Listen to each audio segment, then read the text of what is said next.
Welcome to the study session where we are breaking down the BCBA 6th edition test content outline.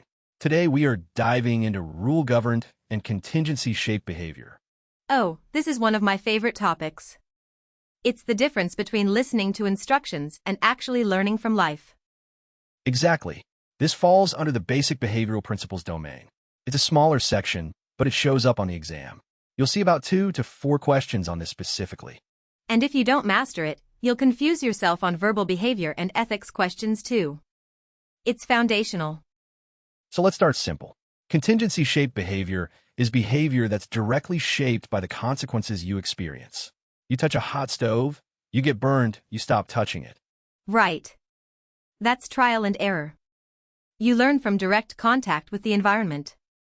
Now rule-governed behavior is different. That's when you follow a verbal rule, like someone says don't touch the stove, it's hot, and you don't touch it. So with rule-governed behavior, the behavior is controlled by a verbal description of the contingency, not by direct experience with the consequence. And here's where the exam will try to trip you up. They love to ask, is this rule-governed or contingency-shaped? And they'll give you a scenario where someone follows a rule that's actually wrong. Classic example. Someone says if you study for 10 hours, you'll pass. You study 10 hours, you pass. That's rule-governed because you followed the rule. But if you study 10 hours and fail, and then you change your strategy based on that failure, that's contingency-shaped. Yes. And the exam will throw in a scenario where the rule is inaccurate. Like press this button 10 times to get a reinforcer, but actually pressing it once works. If you keep pressing 10 times because you were told to, that's rule-governed. That's a great point. Now, let's bring in reinforcement.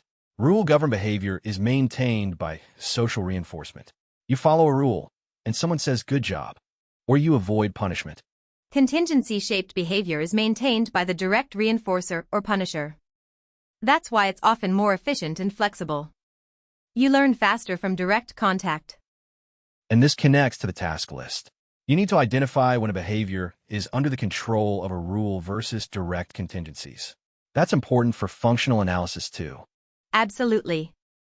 In functional analysis, if a client's behavior is rule-governed, it might not change just by manipulating consequences. You might need to change the rule or teach self-instruction. Let's talk about verbal behavior. Rule-governed behavior is a type of verbal behavior. The rule itself can be amend, tact, or intraverbal. But the key is that the behavior is mediated by a verbal community. And ethics comes in too. Think about informed consent. You give a client a rule, if you do this, here's what will happen. That's rule-governed. But if the rule is inaccurate, that's an ethical problem. Right? You have to ensure the rules you give are accurate and based on data. Otherwise, you're setting up faulty rule governance.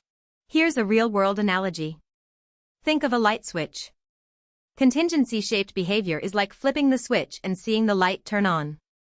You learn that directly. Rule-governed behavior is like someone telling you flip the switch for light, and you do it even if you've never seen it work. I love that. And another one. Think about a mom who doesn't call back. If you call her and she doesn't answer and you stop calling, that's contingency-shaped. But if someone tells you she's busy, try later, and you keep calling, that's rule-governed. Great example. Now, the exam will also ask about when rule-governed behavior is more likely. It's more likely when the consequence is delayed, or when the contingency is complex. Exactly. Like saving for retirement. The reinforcer is decades away. So you follow a rule. Save 10% of your income. Contingency-shaped behavior wouldn't work because the delayed consequence is too far. And that's why we use rules in ABA. We give clients rules to bridge the gap to delayed reinforcement.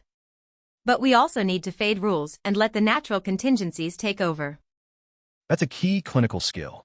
You start with rule governance, then shift to contingency-shaped behavior. That's generalization. All right, let's wrap this up. Remember, contingency-shaped equals direct experience.